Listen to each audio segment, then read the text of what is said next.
হয়তো তোমারই জন্য হয়েছি প্রেমে যে বন্য, জানি তুমি অনন্য, আশার হাত বাড়াই।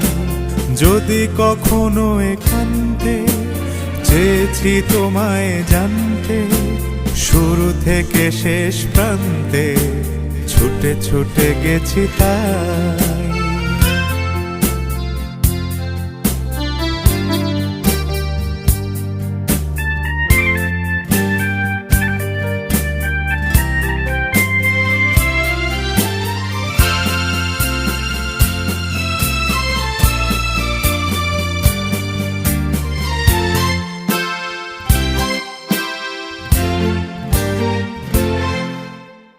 আমি যে নিজেই মত্ত, জানি না তোমার শর্ত।